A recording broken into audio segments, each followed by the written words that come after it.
Buenas noches a todos y a todas. Damos inicio a la charla número 72 de la Escuela Germán Rojas Niño en su quinto año. Hoy tenemos el tema avance y retos a 2 años del gobierno de cambio. Nos acompaña el compañero Carlos Gutiérrez Cuevas, investigador social. Le damos la bienvenida. Compañero Carlos, tiene la palabra. Gracias, buenas noches. Gracias por estar aquí este sábado en la noche eh, para conversar un poco sobre la realidad que estamos viviendo en este país, en nuestro país, evocando la memoria de el comandante Raulito de Germán Rojas Niño, un extraordinario ser humano, integral, combativo, lúcido,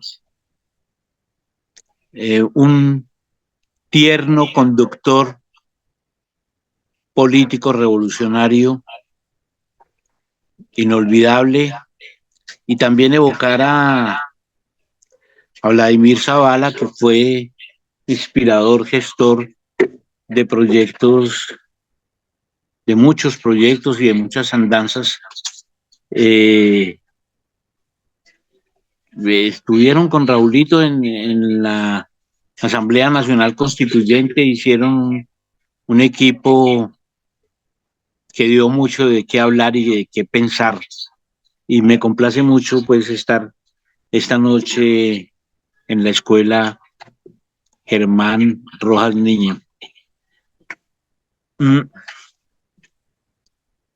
Se hacen muchos balances en estos días con motivo de cumplirse los 2 años, la primera mitad del gobierno de Petro.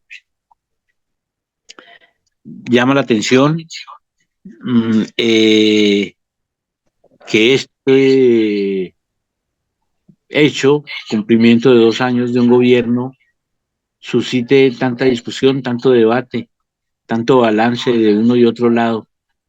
Esa es una muestra de la conciencia política que está creciendo en la ciudadanía colombiana. Cada día es más la gente que se involucra en la discusión y en la reflexión, en la charla, en la vida política y sobre los temas pues que conciernen a la vida pública, a la relación entre los ciudadanos y el Estado y entre nosotros mismos. El avance más importante, medido en términos de propósito, consiste precisamente en que Petro está definiendo por primera vez en mucho tiempo un propósito nacional, un elemento conceptual, cultural, fundado en la historia y en la comprensión de lo que es ser colombiano, que logre aglutinar a todos los habitantes de este territorio. Parece mentira, pero es verdad. Colombia tiene una identidad extremadamente frágil. La identidad es la argamasa que une los tres componentes de un país: el territorio, la población, la gente, y la organización que se da a esa gente que vive en ese territorio, el Estado, por llamarlo de alguna manera. Estado, nación y territorio conforman un país, un Estado-nación, como también se le dice, que es un concepto moderno. Surge el concepto de Estado-nación solo después de la Revolución Francesa. Es entonces cuando las sociedades se proponen consignas que aglutinen a una población determinada. La Revolución Francesa, por ejemplo, se aglutina en torno a la consigna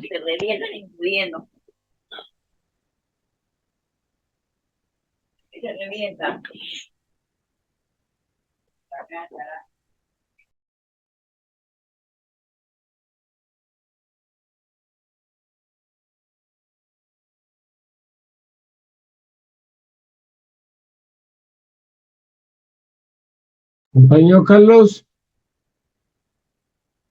¿Sí? ¿Qué pasó? no, silenció el micrófono usted.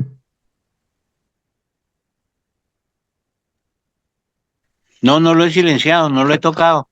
No, pues se quedó sin voz. Ahí se le escucha bien. Bueno, perfecto. Entonces, decía que la identidad es la argamasa, es lo que une los tres componentes de un Estado-nación o de un país. Esa identidad en Colombia es extremadamente frágil. Eh, no hemos desarrollado un debate a fondo sobre qué es ser colombiano y cuál es el propósito que debe unirnos y que debe convocarnos como nación. Ese, a mi modo de ver, es el avance más importante que ha creado, que ha dado Petro en estos 2 años. ¿Qué aporta Petro a la conformación de una identidad nacional sólida? En primer lugar, un propósito ambicioso, hacer de Colombia una potencia mundial de la vida. En primer lugar, diferenciemos el concepto de objetivo del concepto de propósito. Un objetivo es una meta predefinida a alcanzar que requiere de recursos para llegar al cumplimiento de esa meta y los resultados, el llegar a esa meta en los objetivos, cumplir los objetivos es visible, es tangible, es perceptible y por lo tanto medible. Los objetivos, por eso se denominan objetivos, se pueden medir, son como objetos, se pueden en cierta manera tangibilizar. Un ejemplo que se utiliza corrientemente es cuando alguien quiere tener un título universitario en determinada carrera, se mete a la carrera, llena los requisitos puestos en un estatuto, culmina la carrera y cumple el objetivo, y el objetivo es visible. Cuando le entregan el título, cumplió su meta y logró su objetivo, independientemente de las calificaciones, si es summa cum laude o pasó raspando. El propósito no es tan fácilmente perceptible como el objetivo. Un propósito es indefinible, es indeterminado, es abstracto, no es concreto, está ausente de determinaciones todavía. Propósito la metáfora que estamos siguiendo sería, por ejemplo, ser el mejor estudiante de mi promoción. Ese es un propósito que en parte puede ser visible, pero en parte no. Ser el mejor profesional en mi línea para servir a la comunidad o para hacerme rico. Los propósitos son más personales, los objetivos son más colectivos, más pragmáticos, por decirlo de alguna manera. Los objetivos del gobierno del cambio se verifican, se ven, se plasman en el plan de desarrollo y los resultados del cumplimiento también se miden objetivamente porque son objetivos en porcentajes y en cumplimientos. Si se ven las cifras eh, que dan quienes califican los comportamientos económicos, los comportamientos de las administraciones públicas, de los gobiernos, el Banco Mundial, por ejemplo, el Fondo Monetario Internacional y otras autoridades de carácter internacional, con las que las relaciones siempre son controvertidas y muy difíciles de adelantar, pero esas autoridades han calificado, han dado sus dictámenes, sus calificaciones sobre el avance en los objetivos del gobierno de Petro. Y podemos decir que esos objetivos te avanzan satisfactoriamente en el cumplimiento de los objetivos fijados en el plan de desarrollo. Pero el propósito, ¿cuál es? El propósito, repito, es generar un propósito nacional, un concepto, una idea que tenga fuerza y que nos reúna como nación, que nos unifique. Lo que Álvaro Gómez Hurtado llamaba un acuerdo sobre lo fundamental, un contrato social como el que planteaba Rousseau, una revisión del contrato básico de los colombianos, y a ese propósito que le apunta Gustavo Petro, pues le da la categoría de lema. Ya no es libertad, igualdad y fraternidad, sino Colombia, potencia mundial de la vida. Potencia, es decir, el poder del país en el escenario global, y hoy el mundo es global, no siempre lo ha sido. El mundo globalizado de hoy debe encontrar en Colombia una potencia, es decir, un poder que confronta el poder establecido, es decir, confronta al establecimiento. Y el establecimiento, mm, para no usar mucha palabrería, es el sistema capitalista. Mira,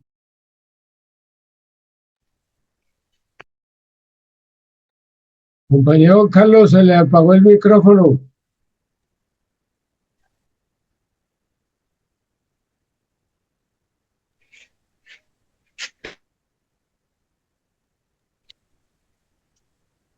Ahí ya lo activó, sigue hablando.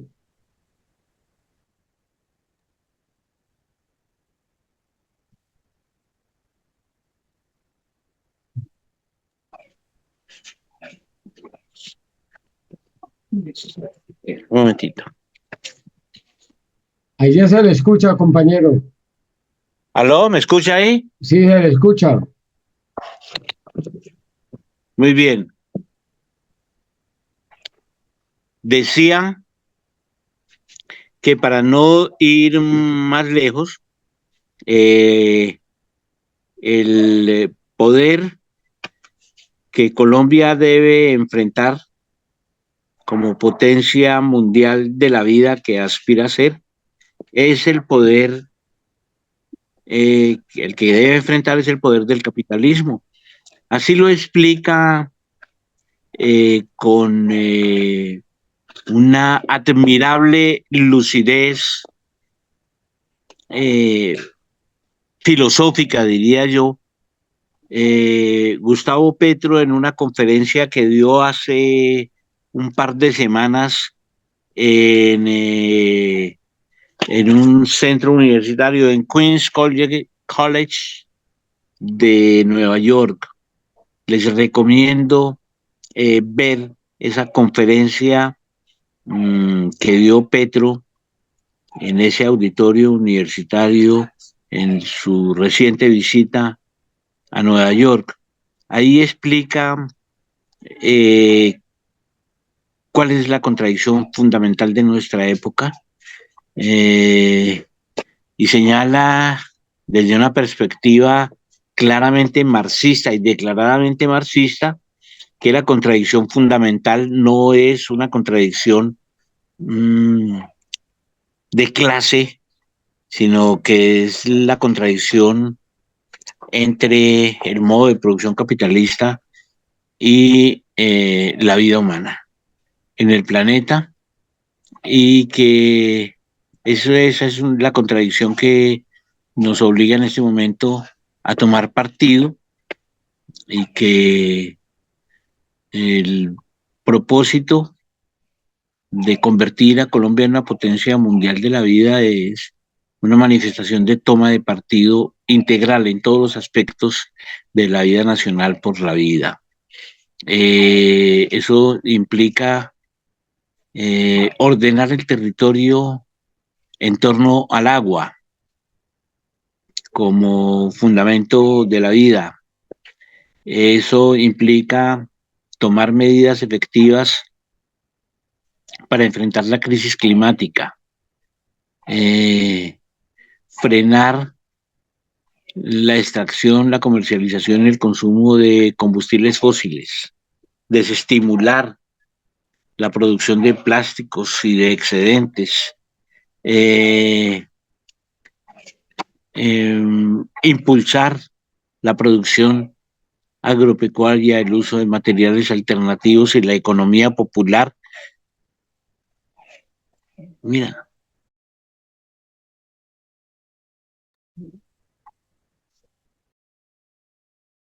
siga conmigo.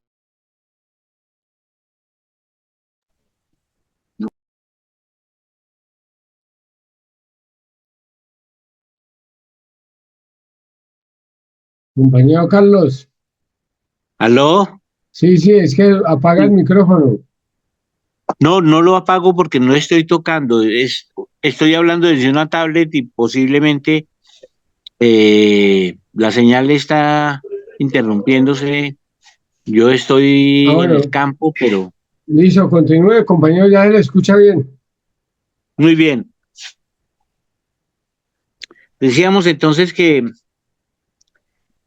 jugársela frente a la contradicción fundamental de la época que es entre el modo de producción capitalista y la vida.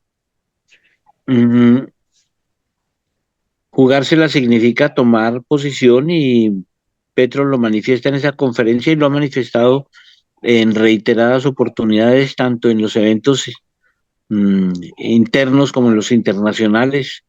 Eh, ha fijado esta posición. Lo interesante de la conferencia que les menciono es que cita directamente a Marx como fundamento de esta teoría sobre la que está desarrollando su obra de gobierno. Eh, el ordenamiento del territorio en torno al agua ya tiene, ya registra avances muy importantes en el país.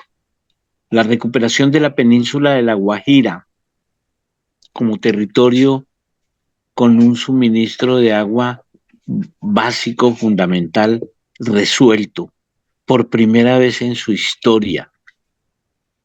Lo que significa recuperar la península de La Guajira es tan importante como lo que significa recuperar a Tumaco y a Buenaventura como puertos de la nación y no de una parte pequeña de la nación que ha detentado el poder hasta el momento y que eh, es esa alianza macabra entre las élites gobernantes, el narcotráfico, eh, políticos, sectores políticos que se han amangualado bajo lo que se denomina el Uribato o la alianza narcoparauribista, en fin, todos sabemos a qué nos estamos refiriendo con el régimen que ha gobernado en las últimas décadas a Colombia. En la campaña electoral, Gustavo Petro decía claramente que la economía nacional dependía de los 15.000 millones de dólares que ingresaban anualmente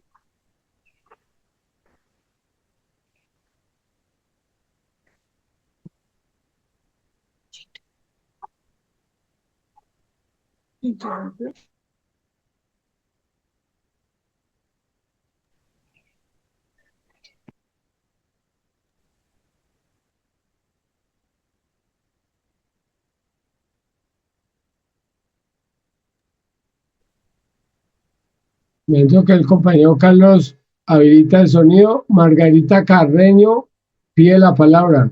¿Qué? Margarita,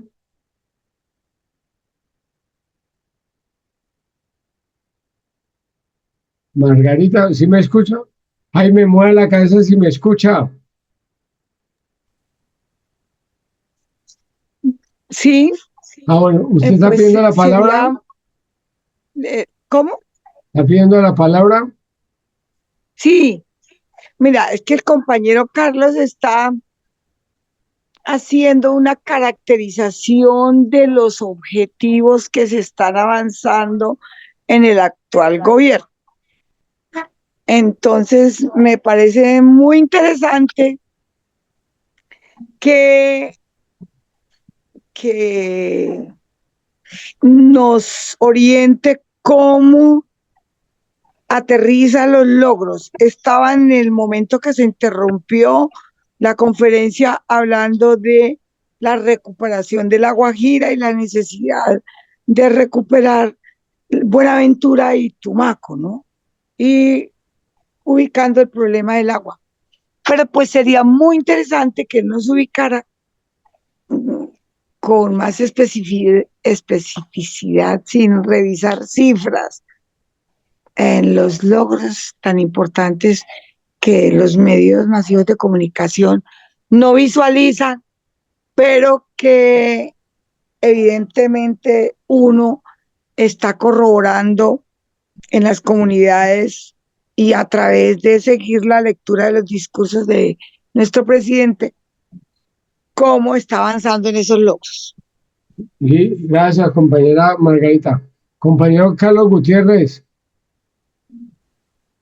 ¿Aló? la compañera Mira, Margarita hace una sugerencia, usted la leyó, usted que tiene sí, la las palabra. escuché, Usted tiene la las palabra. escuché. Bueno, muy bien. Entonces, eh, recuperar el territorio de La Guajira porque se le tiene el suministro de agua y porque ya está habilitado eh, como corredor portuario conectado por tren con la zona de Cerrejón y con Santa Marta y la zona bananera, la antigua zona bananera. Eso junto con la recuperación del ferrocarril del Pacífico y de los puertos de la actividad portuaria por tren en Buenaventura, Tumaco, la costa del Pacífico. En eso hay avances, yo diría, eh, altamente satisfactorios. No me atrevo a ponerle cifras porque no las he revisado últimamente, pero ese es el, son los puntos terminal e inicial de un proyecto enorme que consiste en unir el Pacífico colombiano con el Caribe colombiano a través de la línea férrea de trenes. Los avances en La Guajira, en Tumaco y el Valle del Cauca, en esta región, Nariño, Buenaventura, Tumaco, etcétera, y los avances en La Guajira, Santa Marta, lo que ya se está haciendo en Belencito, en el corredor central de ferrocarriles, la apertura de la licitación para construir las partes que hacen falta para unir ese trayecto, son el programa principal, son la vértebra del cambio en el país. Esto trae unas transformaciones enormes. Lo que se pueda avanzar en estos 2 años hará que ese proyecto sea irreversible. Este proyecto tiene un patrocinio fuerte de la República Popular China. Este proyecto Petro lo ha presentado en diversos escenarios internacionales y tiene una categoría similar a la de muchas rutas complementarias de la ruta de la seda que está impulsando China como un gran corredor de comercio mundial. Este proyecto de unir las dos costas de Colombia une también a Colombia. Implica la recuperación no solo del río Magdalena, sino del Cauca, del Sinú. Implica la posibilidad de recuperar la Mojana, todos los humedales de la Ciénaga Grande, del Magdalena y de los Senegales, de las sabanas de Bolívar. Hay un tramo que ya también Petro ha anunciado en la Orinoquía, la conexión de este tren con Venezuela y con Brasil, esta línea férrea, le daría una proyección regional enormemente enorme, de enorme importancia para el comercio regional y para el comercio mundial. Implica, en otras palabras, rehacer el panamericanismo. Es esa línea férrea la que reemplazaría, en cierta manera, el canal de Panamá, que ya también está obsoleto y que es objeto de un control excesivo por parte de los Estados Unidos y que requiere unas rutas alternativas y unas posibilidades de establecer canales comerciales diferentes a los que ha utilizado el imperialismo norteamericano desde su desarrollo, desde su comienzo. ¿Alguien tiene alguna pregunta o comentario para hacer mientras continúo?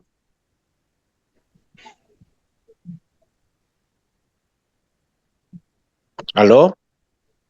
Sí, estamos esperando que alguien, algún compañero o compañera tenga alguna pregunta. Pero al parecer no hay, compañero Carlos. Continúe. Muy bien. Entonces, ese proyecto de volver al transporte férreo como el transporte propio, idóneo para el país, se inscribe dentro de el propósito, decíamos, el propósito aquel de convertir a Colombia en una potencia mundial de la vida.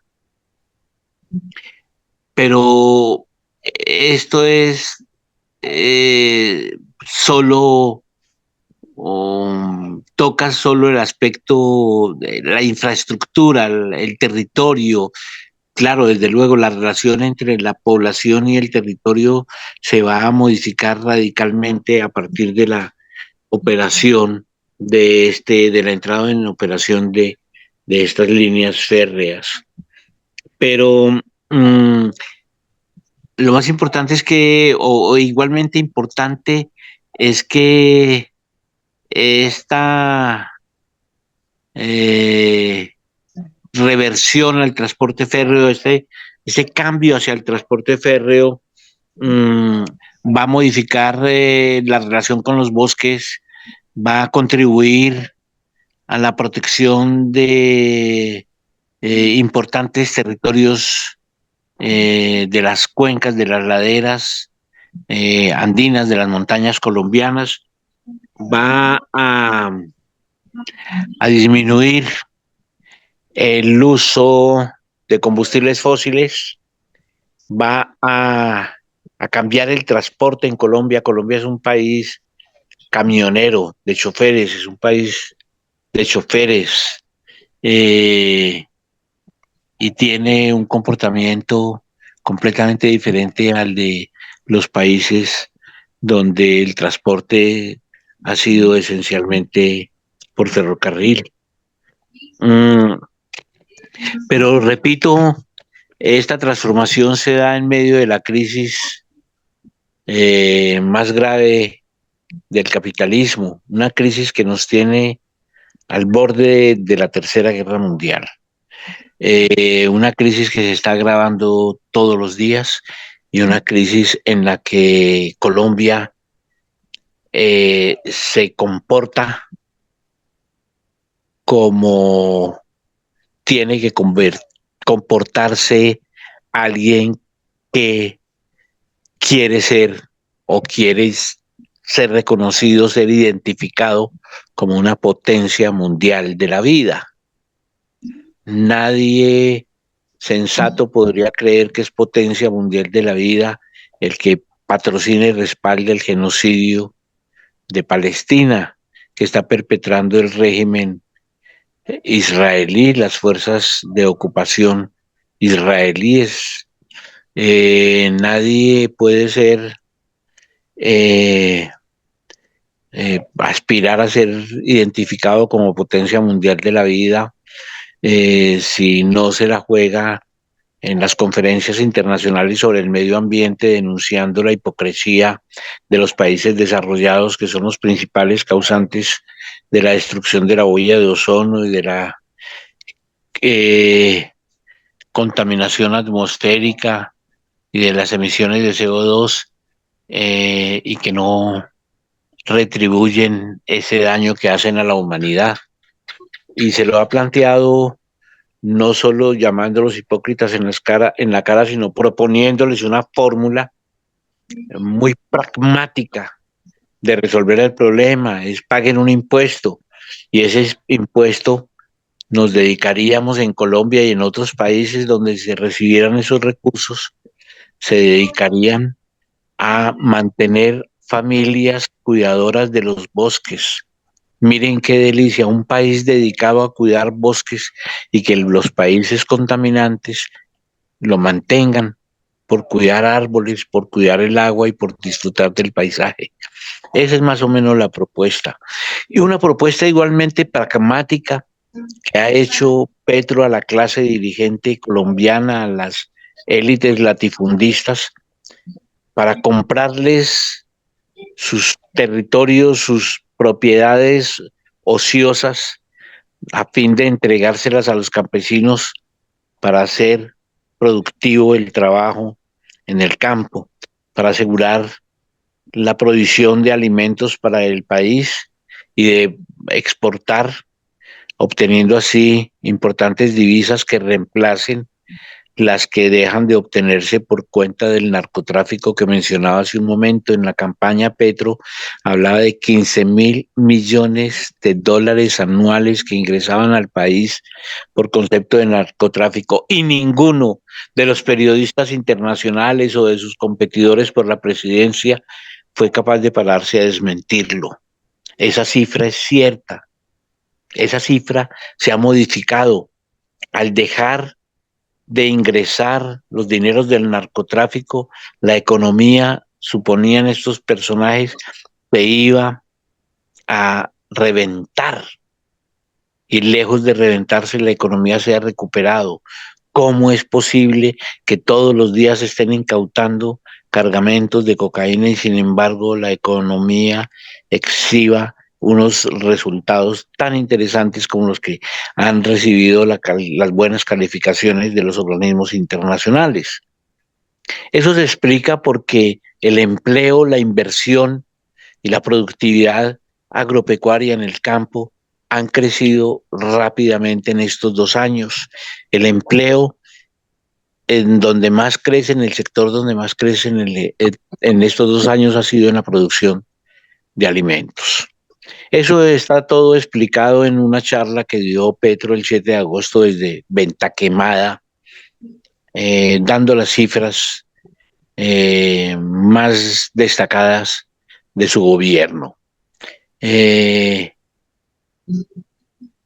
embargo, esos resultados que podrían llamarnos a optimismo se ven alterados por la gravedad de lo que está sucediendo en la guerra Ucrania-Rusia y de lo que está sucediendo en Palestina. Todos los días hay sucesos cada vez más graves, escandalosos, violaciones de derechos humanos, masacres, asesinatos de niños, bombardeos contra escuelas, contra instalaciones de las Naciones Unidas. Se ha arrasado por completo con Gaza. Es una consigna que se está cumpliendo a rajatabla y Colombia, en cabeza de Gustavo Petro, como lo dije hace un momento, asumió con honor y con valentía la decisión de romper relaciones con Israel, se puso del lado de la justicia y eso le ha ganado mucho aplauso y mucha admiración en el exterior. ¿Qué pasará si se generaliza la guerra? En el mundo están sucediendo hechos muy peligrosos, preocupantes. Israel está probando un tipo de arma que es un dron personalizado. Existe la posibilidad real, ya no solo teórica, sino real, de enviar un ejército de drones a cualquier parte del mundo para que disparen sobre personas que portan un número celular que tiene algún elemento que permite identificarlo como destinatario de un disparo de ese dron. Me explico. Si algún programador maligno decidiera que en el departamento de Boyacá deben morir las personas que en los últimos 20 días han utilizado la palabra madre en sus comunicaciones, da una orden y salen centenares o miles de diminutos drones que buscan a los portadores de esos teléfonos, inocentes de todo, los eliminan. Eso está pasando en este momento en Gaza. Allí acaban de asesinar a un líder político de Hamas. Hamas no es ningún grupo terrorista, es un grupo político palestino legal, reconocido como lo fue en su momento la Organización para la Liberación Palestina y Yasser Arafat. En fin, ese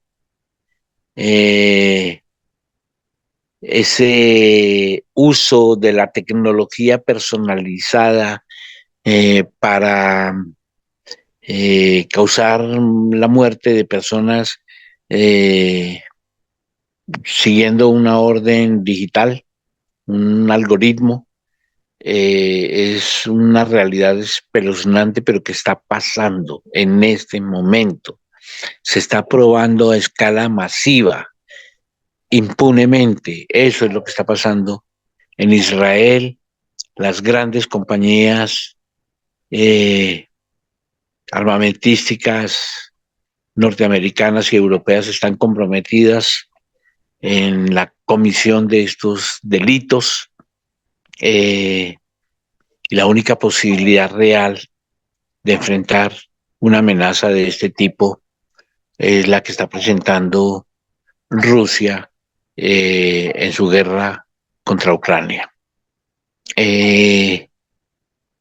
Por primera vez desde la Segunda Guerra Mundial, desde Hitler, el territorio ruso fue invadido hace 3 días la región de Kursk por el ejército ucraniano. Alguien decía, cuando Napoleón entró a Rusia, los rusos terminaron en París. Cuando Hitler invadió Rusia, los rusos terminaron en Berlín. Ahora que Kiev ha invadido a Rusia, es probable que los rusos terminen en Washington.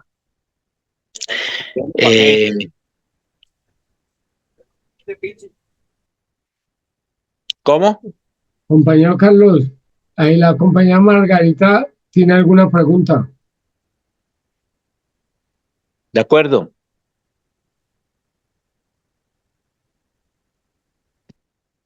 Compañera Margarita, Pero ¿o qué otro compañero o compañera tiene una pregunta?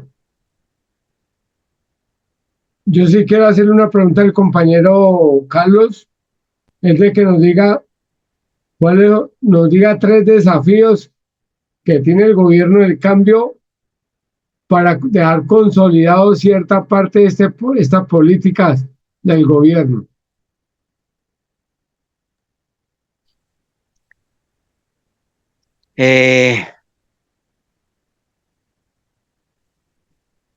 yo creo que es imposible lograr el tan buscado acuerdo nacional con la clase política y la clase dirigente en general. La clase colombiana ha revelado ser incapaz de entender la propuesta de Petro. Ese es el principal problema. Si el gobierno del cambio sigue insistiendo en buscar vía acuerdo, impulsar los cambios, las reformas que hace falta. ¿Dónde busco la mano aquí para preguntar? Eso, si eso ocurre, si Petro sigue insistiendo en el cambio y no busca una forma de desarrollar algunas acciones claves a través de decretos, pues no vamos a poder cumplir los propósitos, los planes, las metas. Un segundo elemento que tiene que ver con lo que está pasando hoy es la incapacidad nuestra, la incapacidad de la sociedad para organizarse y para manifestarse en pro del cambio. Seguimos sin contar con una organización política unitaria que respalde al gobierno del cambio activamente, con conocimiento de causa, con investigación, con estudio, con trabajo, con decisión y con berraquera. Eso no lo tenemos en este momento y es un factor en contra, porque si no se logra el acuerdo con las élites, que yo no creo que se logre, porque ellos no han comprendido, dan muestras de querer hacer un acuerdo. El otro elemento que se convierte en factor fundamental de la solución del impulso al cambio, pues es la ciudadanía, pero la ciudadanía no de cualquier manera, organizada, activa, beligerante. Y en eso sí que los compañeros del Valle, de Cali, pues tienen mucho que ofrecernos y que ayudar. Y el tercer factor a tener en cuenta es la... Hay que enfrentar la amenaza constante de muerte contra Gustavo Petro. La élite se niega a un acuerdo porque sabe que Petro y el país saldrían ganando de ese acuerdo. Y ellos son de los que prefieren perder para que otros no ganen. De ser así, y como así es, nos corresponde reemplazar esa falta de acuerdo con la dirigencia tradicional, con acción, con participación ciudadana. Esa participación ciudadana goza de la simpatía y del respaldo de las fuerzas progresistas internacionales por ese gran trabajo que ha hecho Petro. Pero la situación internacional es muy sensible y yo pienso que va a ser el determinante en los próximos meses. Es muy posible que antes de finalizar el año la situación de Ucrania haya dado la vuelta y la situación de Palestina también tiene que resolverse. Esa masacre no puede seguir indefinidamente. Espero que con estos elementos haya pues aportado algo a tu reflexión. Gracias, compañero Carlos. Tiene la palabra Jaime Montañez y sigue Margarita Carreño.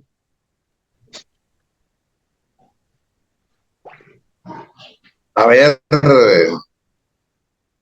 Carlos, muy buenas noches. ¿Me Hola, escuchan? compañero, ¿qué Perfecto. tal? Perfecto. A ver, Carlitos, hay cosas que uno analiza desde este punto de vista y yo quisiera que dejáramos quieto el mundo. Es una vaina jodida, terrible, pero ubiquémonos en Colombia tantico. A mí me está preocupando Colombia, ¿por qué? Por la falta de ejecución de los ministros, por la falta de que mire, el Ministerio de Vivienda tiene 16 billones para ejecutar. La ministra pasada fue un fracaso completamente. Y si no le paramos bolas a eso, entonces la economía se para. Si no gastamos la plata, imagínense los ministerios con la plata ahí guardada en los bancos. Entonces, esa vaina no podemos seguir así. Yo soy constructor, he construido. Hoy precisamente en el día de hoy, hace 40 años, mataron a Carlos Toledo Plata. En homenaje a él yo le hice un barrio en Bucaramanga, 261 viviendas. Entonces, en este momento, uno ve que la SAE está dándole y dándole a los campesinos extraordinario. Me parece bien bacanísimo eso, de que le dé la tierrita para que el campesino la trabaje y bueno, todas las arandelas del caso. Yo estoy pidiéndole a la SAE un lote de 8 hectáreas en Girón para construir 500 viviendas para los pobres, eso no es sino para los pobres, para las madres cabezas de hogar, para las víctimas de violencia. Hermano, yo no hallo a quién ya pedirle esa vaina para que esto se haga una realidad. La semana pasada precisamente estaba uno viendo ahí a nuestro compañero Petro. Digo compañero porque yo fui guerrillero con él. Entonces, entregando 2.500 hectáreas, yo estoy pidiendo 8 hectáreas para solucionar el problema a 500 viviendas. Eso es lo que hago. Y lo otro, Dios mío, dejen de ponerle tanto vericueto para armar para armar un mejoramiento de vivienda. Compañero Petro, cuando empezó, dijo, vamos a hacer mejoramiento de vivienda de 400.000. 320.000 rurales y 80 urbanas. Y esa ministra de pasada, eso le colocaba todas las arandelas que podía. O sea, su objetivo era no hacer. Tal es el caso que yo presenté 3.200 y no me dio ni una sola mejoramiento en Santander. Nada. Entonces, si seguimos así, puede hacer las cosas más grandes, hablar Petro extraordinariamente bien. Uno lo ve, uno lo analiza, él tiene todas las buenas intenciones, pero dentro de su andamiaje que tiene, hay gente que le pone freno para que esto no produzca. el único que uno ve que está haciendo las jodas con berraquera es Gustavo Bolívar. De resto, hermano, esos ministerios estancados y con la plata ahí, hermano, es que uno va a hacer un mejoramiento de vivienda, tiene que buscar uno la plata para hacer el mejoramiento, hipotecarse uno para hacer el mejoramiento y la banca con la plata ahí y en lugar de hacer la gente, hermano, venga, construyan mejores, ¿no? Ello es el mismo sistema de bargalleras, que todo sea la banca la que maneje. Y así no podemos. Así, yo no sé cómo hacer para hacerle entender al compañero Petro de que así como está, si no le ponemos, si no le quitamos el freno a eso, se va a quedar la plata en la banca, 16 millones de vivienda del Ministerio de Vivienda, que no vamos a ser capaces de ejecutarla, no porque no haya gente que la ejecute, sino porque internamente en el ministerio hay gente que le pone freno al proceso. Gracias, Carlito, muy amable. Sigue la Gracias, compañera, compañero. sigue Sí. la compañera Margarita. Mira, yo quería primero, pues, decir que me parece muy importante la caracterización que hace el compañero Carlos y todo lo que ilustra al respecto de el logro o el avance de objetivos en el gobierno del cambio. Él, entre otros planteamientos, hace el siguiente: rehacer el panamericanismo. Entonces, la pregunta al respecto es, ¿cómo determina, cómo señala, cómo define el concepto de rehacer el panamericanismo? ¿Sí?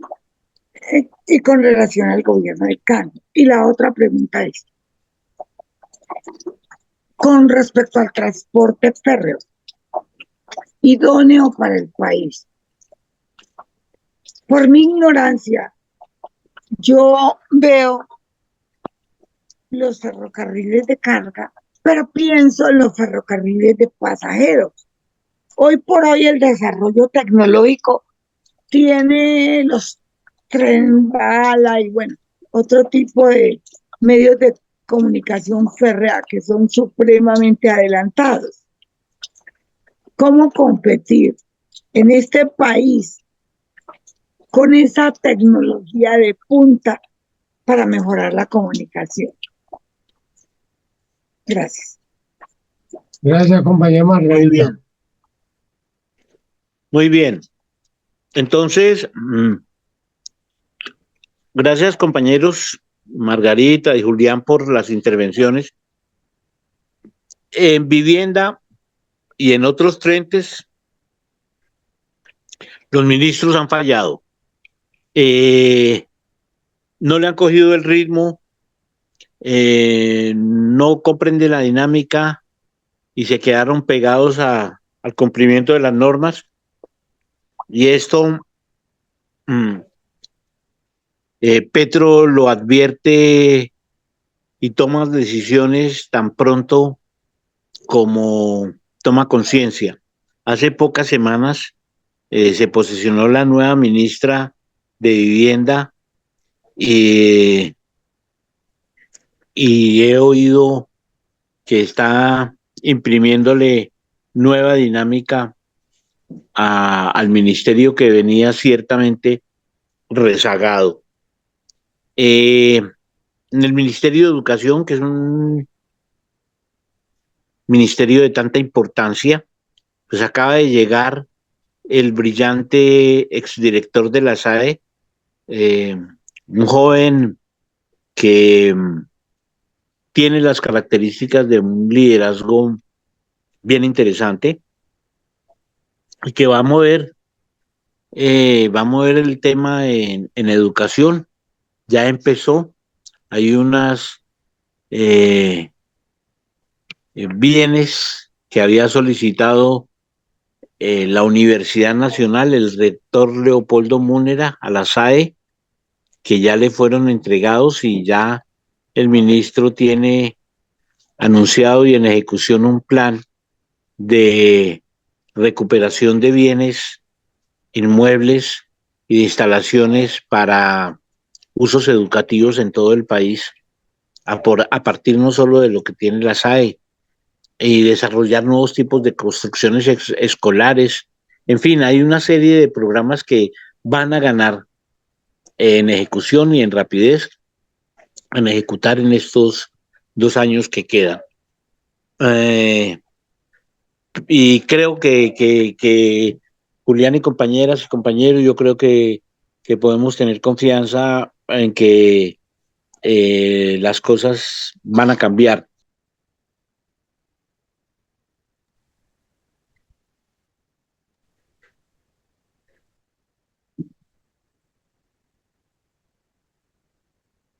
Compañero Carlos, le apago el micrófono. Sí, ya. Entonces decía que es muy importante buscar formas de comunicación desde la ciudadanía a la presidencia y a las entidades públicas. Y tenemos que movernos también para exigirle a los ministros que cumplan. Y si es necesario hacer movilizaciones callejeras para pedirle a un ministro o a un funcionario que cumpla con su deber y que acelere en la solución de los asuntos y en la entrega de soluciones, pues tenemos que hacerlos. Esa también es una forma de respaldar al gobierno. Y el presidente ha insistido en eso. Eso es participación democrática ciudadana. Y la ejercemos en primer lugar con los ministros de este gobierno. Un nuevo tipo de panamericanismo, sí. Panamá, desde la época de la libertad, acordémonos del Congreso Anfictiónico, Panamá, el Istmo, era el centro geoestratégico de América y uno de los más importantes del mundo, cordón umbilical del mundo, con la construcción de un ferrocarril que atraviesa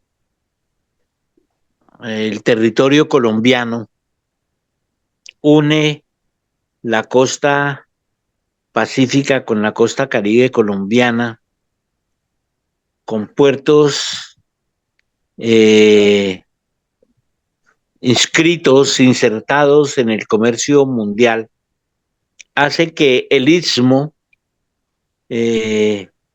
pierda importancia geoestratégica, y esa importancia geoestratégica se traslade al conjunto de Colombia. Es que ese tren, esa línea férrea al mismo tiempo que une los dos mares,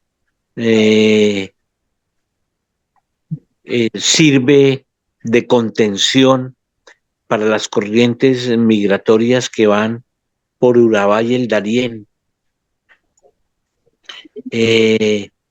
Y ese tren anula la posibilidad de controlar la posibilidad de controlar buena parte del comercio mundial que le da ese control a los Estados Unidos, lo tuvo durante mucho tiempo. Entonces, en ese sentido, compañera Margarita, es que hablo de hay que pensar un nuevo panamericanismo. Debemos asociarnos mucho más cercanamente con Venezuela, con Brasil, con Ecuador,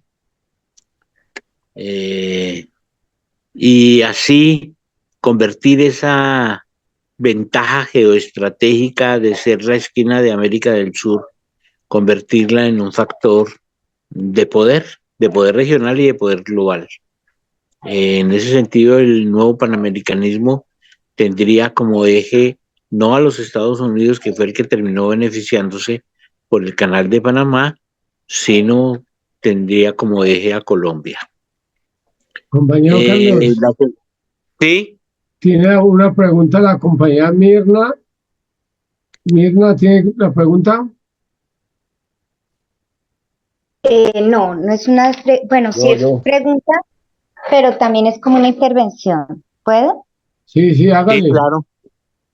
Bueno, la primera pregunta para el invitado es, ¿usted trabaja con el gobierno? ¿Usted tiene posibilidad directa de hablar con el gobierno o pues es analista político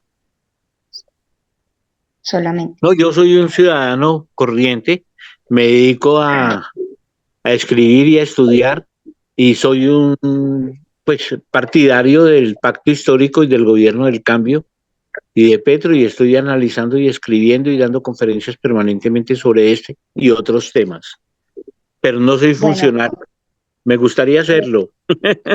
bueno,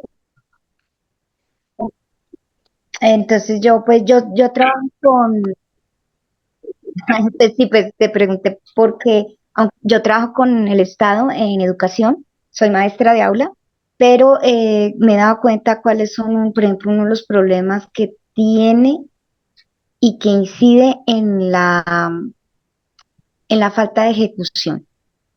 Y es que los gobiernos anteriores nombraron gente muy clave en los cargos medios, que son los que toman a la larga decisiones, porque son los que trabajan sobre presupuestos y los que trabajan a nivel local y regional.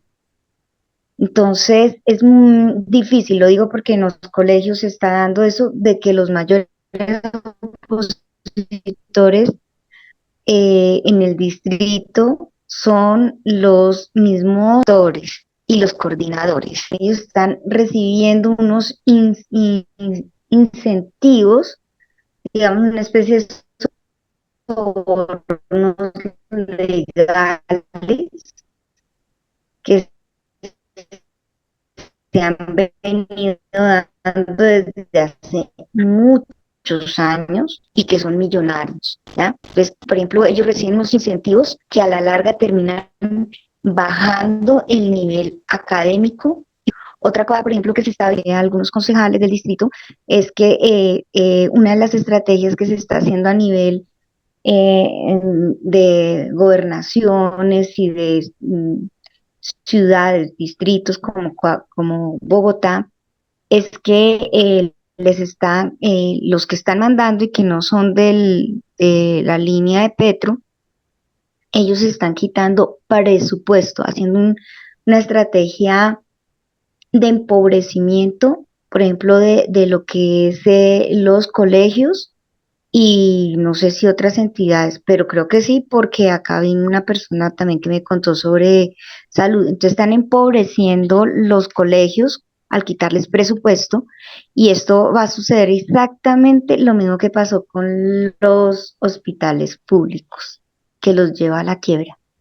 Eso puede llevar a una entidad, a una institución gubernamental del Estado a una quiebra. Por ejemplo, a nosotros nos quitaron ya en este año, Galán quitó más de 60 millones de pesos del presupuesto anual, ¿ya? Eso es un impacto grandísimo que impide que se hagan proyectos y que se impide que se hagan cosas. Otra cosa también que se está dando, lo digo, pues es más como una denuncia, a ver, una oportunidad, lo he Sí. denunciado en todas partes, pero es importantísimo que todo el mundo lo sepa.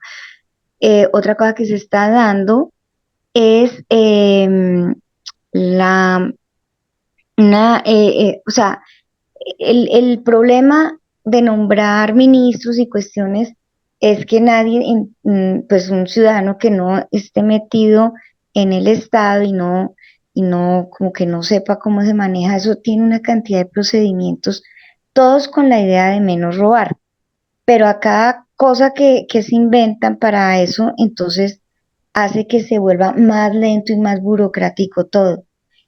Y, por ejemplo, pero no garantiza que no haya corrupción. En este momento, por ejemplo, hay una cosa que se llama el SECOP, que es Colombia compra, bueno, de forma transparente, ¿no? Algo así.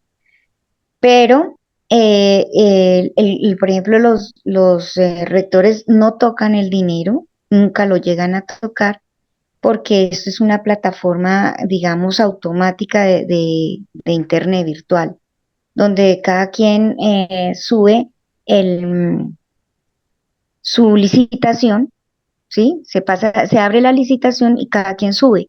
Y eso saca la media aritmética y ese es el que van a contratar. ¿Qué hacen los rectores? Ellos saben cuál es la media y le informan al que, al que, al al que que quieren pasa, favorecer. sí, y ellos les dan una coima Ajá.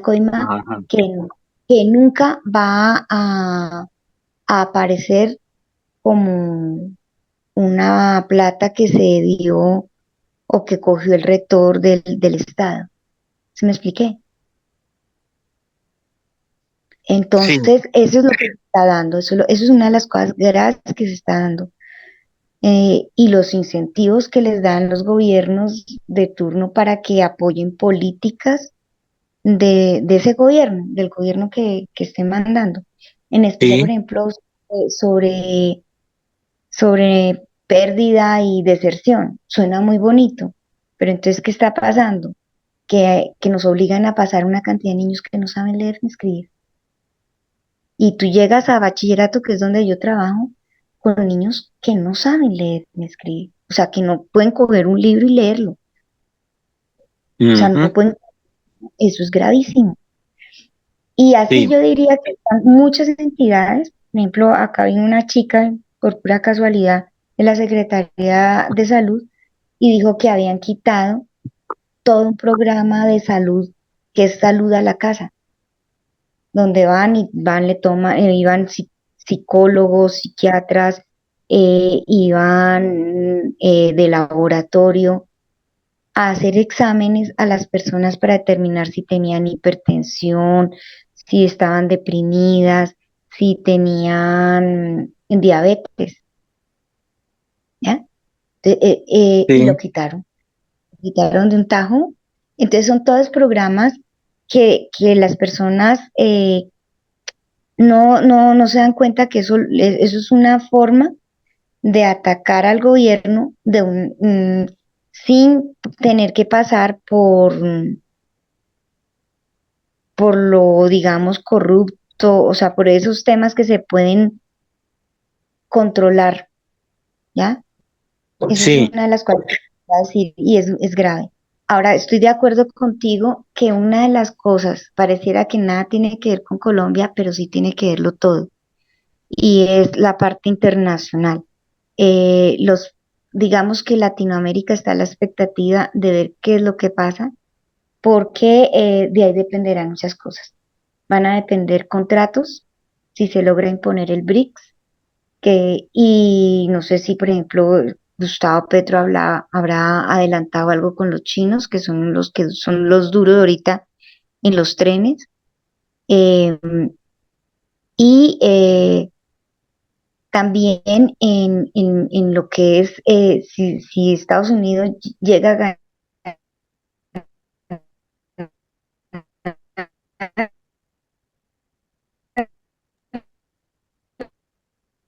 ajá.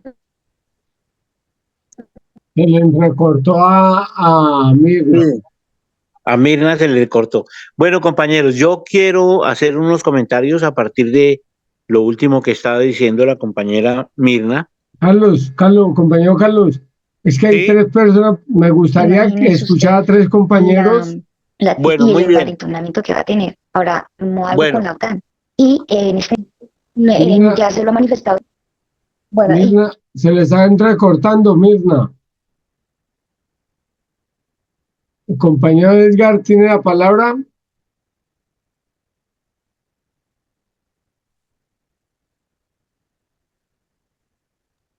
Buenas noches a todos. Buenas noches, Carlos. ¿Aló? Sí, se le ¿Se me oye escucha. o no? ¿Y tú? ¿Se me escucha bien? Sí, Bueno, hombre. Perfecto. yo desafortunadamente tuve que entrar tarde, pero me parece a mí que hay tres cosas o cuatro cosas que me parece que hay que mirar con cuidado. Uno, el asunto del tal tren, de las vías modernas sin trenes. Me parece que lo que se va a hacer en Colombia no nos resuelve el problema realmente de unos trenes rápidos porque en últimas está montado en la misma dinámica que se venía de, de mejorar un poco las vías antiguas, que como están en Colombia no responden realmente a los intereses que se debería tener para mejorar este cuento de los... Estamos hablando de un tren de ancha yárdica que nos limita mucho en la capacidad de carga y de velocidad. Eso tiene mucho que ver también con nuestra propia geografía. A mí me preocupa, por ejemplo, en lo que está hablando la compañera Mirna, es que uno ve que las discusiones que se dan en Colombia, básicamente casi que en todos los sectores, es un problema de economía, es un problema de las platas que se requieren para hacer o no hacer las cosas que se están pensando que se deben hacer.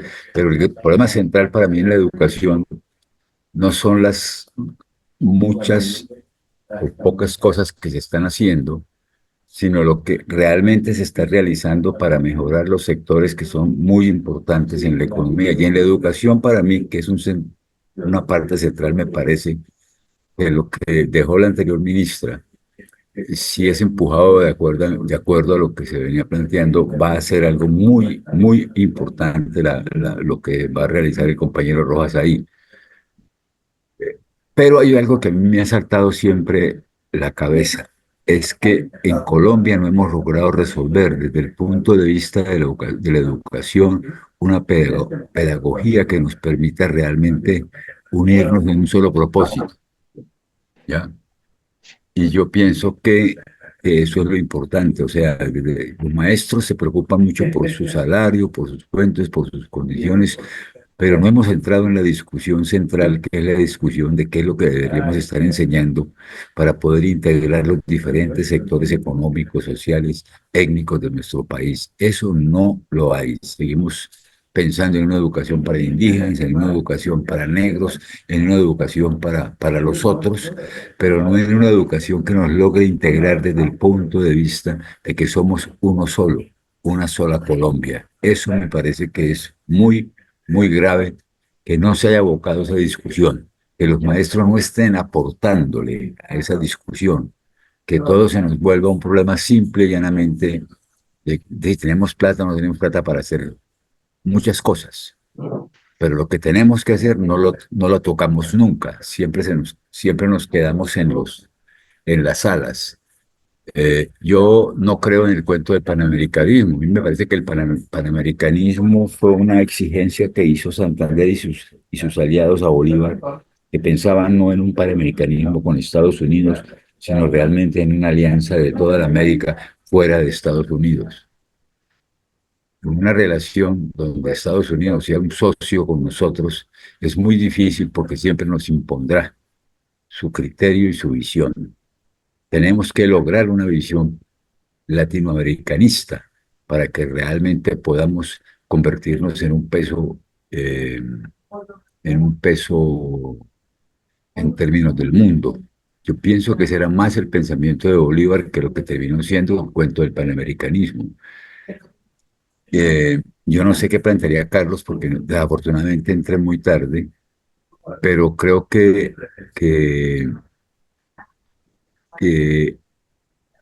hay un problema central que no se ha tocado todavía, es que pretendimos gobernar con todas esas leyes que han venido creando el Estado de derecha para controlar todo y que llenaron esto de normas tales que solamente ellos pueden asumir los procesos de dirección y nos dificultan al máximo las posibilidades de realizar cambios profundos en áreas que se podrían hacer, digo yo, fácilmente si lográramos vencer esa maraña de códigos, de leyes, de reglamentos que se establecieron para impedir que se puedan hacer las cosas. Yo quisiera dejar ahí lo que querría yo plantearle al compañero Carlos en el sentido de que estos 2 años de gobierno han sido muy importantes porque me parece que se empezó a planificar realmente lo que se debería construir. Ahora, el problema es cómo llevar eso a la práctica con la cantidad, con la maraña de normas y de reglamentos que nos dejaron establecidos y que no tuvimos el buen cuidado de haber abocado desde un primer momento para cambiar muchas de esas reglamentaciones.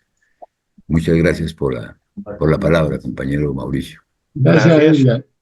Compañero Carlos, usted con su aclaración a las anteriores intervenciones, cerramos la escuela. Tiene la palabra.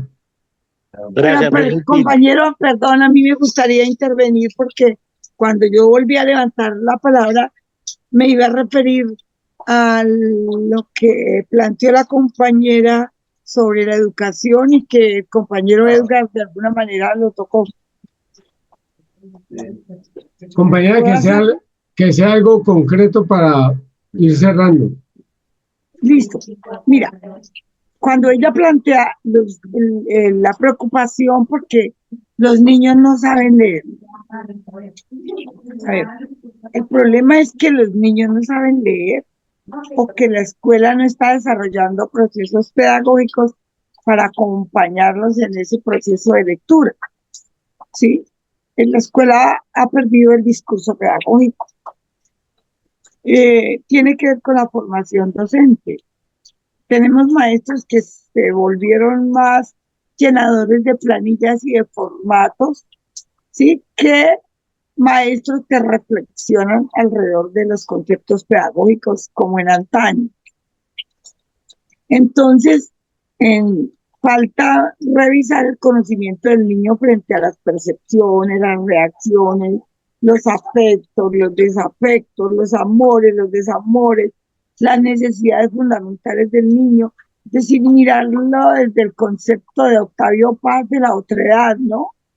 Entonces, en ese sentido, pues, también es al maestro al que le corresponde. O sea, yo hago la observación en el sentido de que siento que soy una ciudadana, que a mí me corresponde hacer parte fundamental del cambio desde mí, desde cada uno, no desde una instancia gubernamental que de pronto se convierte como en etérea, mientras que el aporte nuestro particular es algo mucho más contundentemente que se puede hacer con la mano y con el pensamiento. Muy bien. Perdón, Mauricio. Pide la palabra Mirna y después Wilson. Que sean intervenciones cortas. Wilson, empieza usted, que Mirna no. La discusión de la responsabilidad de los maestros en cuanto al bajo rendimiento de los estudiantes, esa es una discusión que nosotros nos damos todo el tiempo estamos en esa discusión, en esa problemática, y la conclusión a la que nosotros hemos llegado son varias. La compañera acaba de citar de pronto la antigüedad. En la antigüedad había de pronto apoyos desde la casa. Hoy en día es difícil encontrar apoyo en la casa, son hogares muy disfuncionales y el muchacho prácticamente está solo. Y algunas, digamos, leyes que se han tratado de imponer por cuestión de presupuesto, lo de la no válida repitencia o lo que ya no se puede poner a un muchacho a repetir el año es cuestión de presupuesto, no de culpa de que el maestro no lo pueda promover o no promover, ¿sí? Es presupuesto. Lo de la cobertura por grados, eso es presupuesto. Entonces, esa responsabilidad que se le ha querido achacar al maestro, hay que buscar muchas otras, digamos, entidades que están detrás de esa baja calidad en la educación del maestro. Los maestros estamos capacitados y vivimos de capacitación en capacitación. Gracias. Gracias, Wilson. Muy bien. Sí, Carlos. Quisiera yo hablar de esto. Sí, La verdad es que no queríamos, no se quiere hablar de economía, pero pues el señor lo acaba de decir, son presupuestos, son programas que han quitado, por ejemplo, la inclusión, o sea, la inclusión es un programa para niños con problemas de aprendizajes y con otros problemas. O sea, tú no puedes pedirle a un maestro que sepa todas las lenguas indígenas, que sepa braille, que sepa lenguaje de señas, porque eso es imposible. Hay cosas que nosotros los maestros podemos aprender, por ejemplo, alguna lengua indígena, de pronto algún sistema alternativo para otras personas con discapacidades. Pero tú tienes 45 niños y eso te va a impedir hacer esas inclusiones. ¿Por qué? Porque han quitado programas, han quitado colegios especializados, han quitado programas como el profesor que es una sombra, ¿sí? Eso es con la economía. O sea, eso no, hay cosas que no van a funcionar, o sea, los maestros todo el tiempo nos reunimos, como dice el compañero, pero hay cosas que se están pasando por alto, eh, que no se están teniendo en cuenta y que son la causa de que no se avance en programas que el gobierno nacional quiere. ¿Ves? ¿Por qué? Porque se está haciendo un pedimento desde lo regional y desde cargos que son claves. ¿Ves? Y esa es Presupuesto, una cosa que asumen, creo que compañero. debería saber el gobierno, debería abrirse como un programa, ¿no?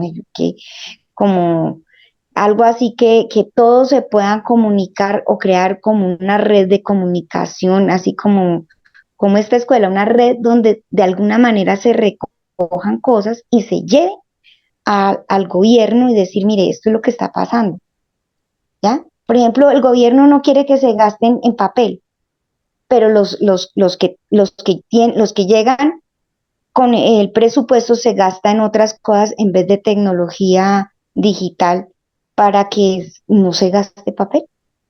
¿Ves? Cosas tan simples como eso, ¿sí? gracias, Mirna. Compañero Muy bien, Carlos Gutiérrez, pues la respuesta a toda esta intervención y cerramos la escuela. muy bien.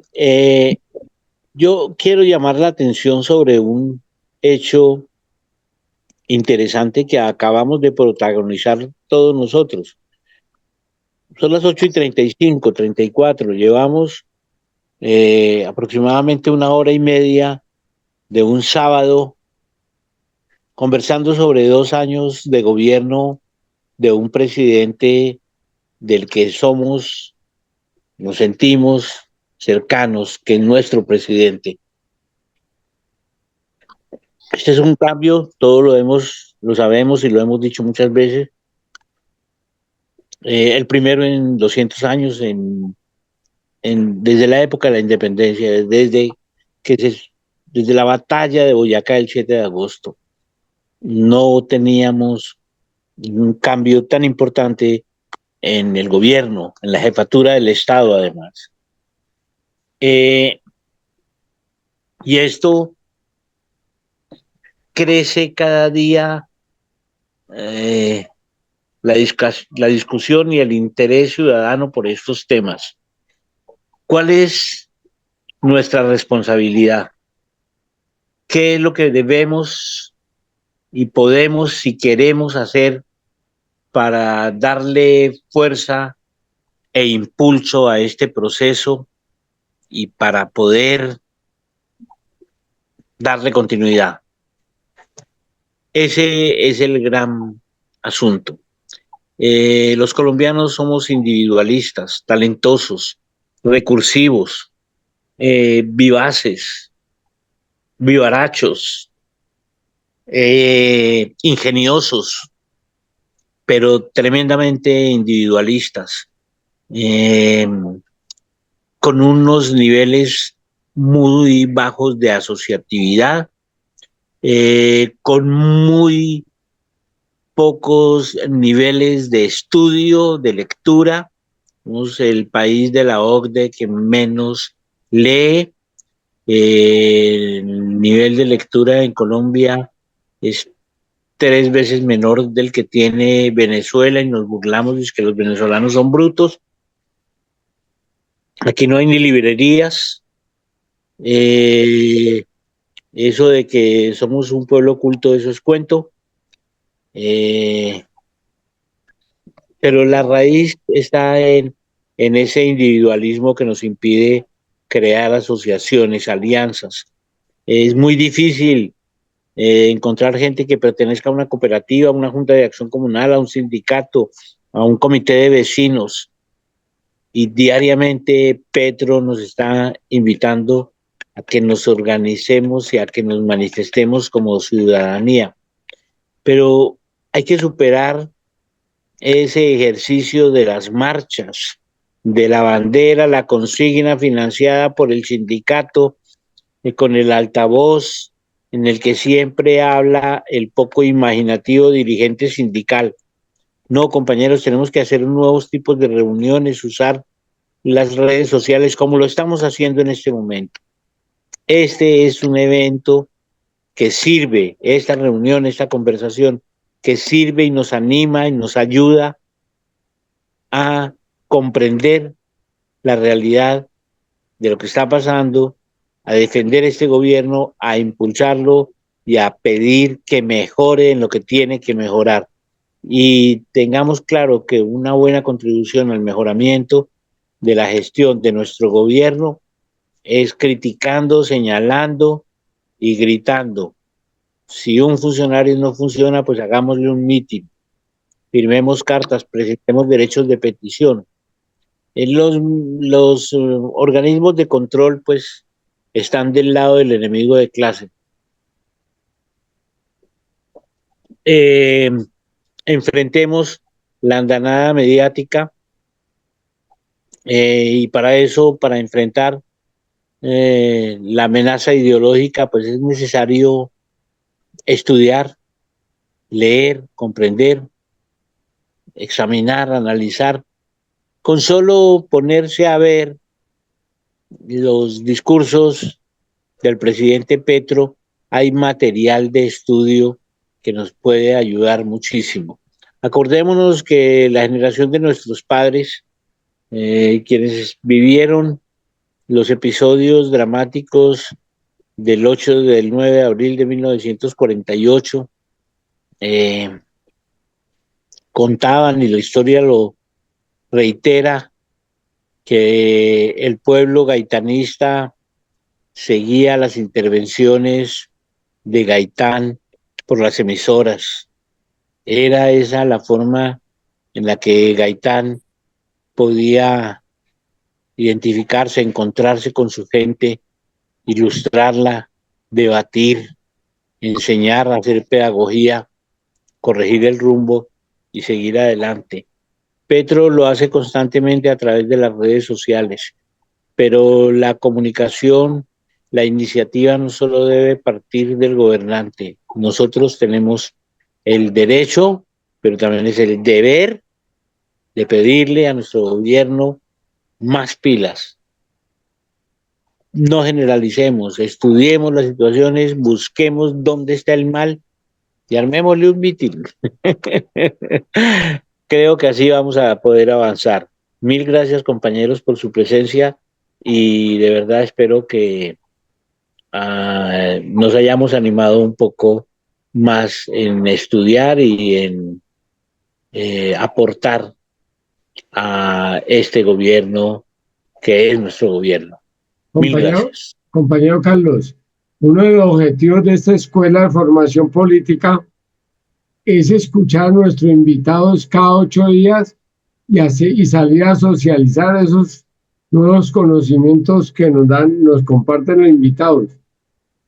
Y nuestro desafío como hombres y mujeres del M19 y amigos del M19 es cada día ayudar a consolidar ese cambio que muchas y muchos hombres ofrendaron su vida porque Colombia fuera una nueva patria. Compañero Carlos, de parte de la escuela le agradecemos su tiempo y su conocimiento. Le pido a los compañeros que prendan la cámara para que nos despidamos del compañero.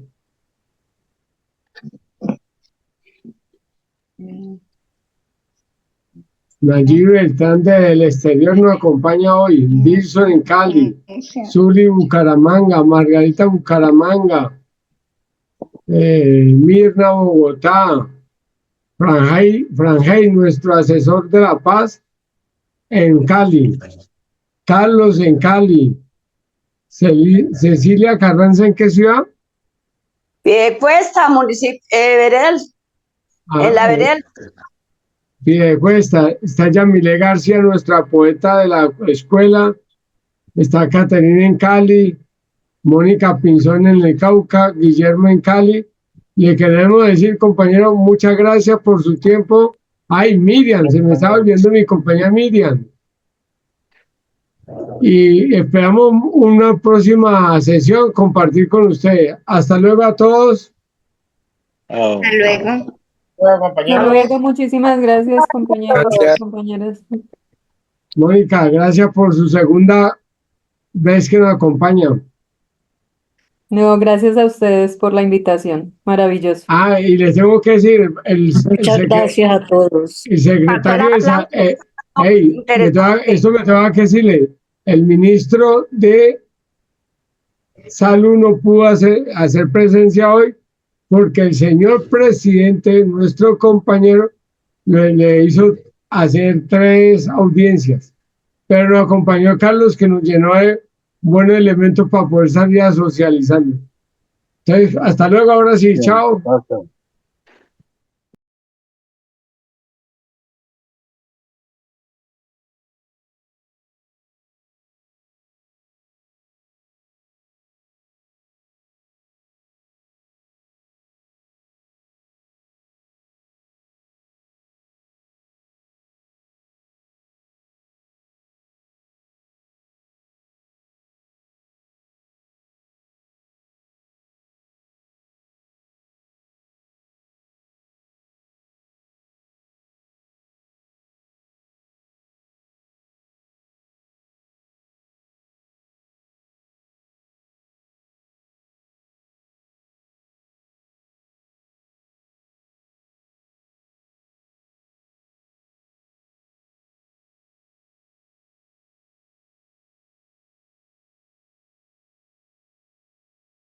Gracias, compañeros, compañero Carlos. Hasta luego, hasta la próxima. Hasta luego, Wilson. Hasta luego, Zuli. Mauricio. Abrazo gigante para todos. Chao. Chao. Fernando Toro, no lo había saludado. Mauricio. Sí. Yo quisiera saber de dónde sale los datos para eso que dijo el señor al final, de que Colombia es el país que no lee.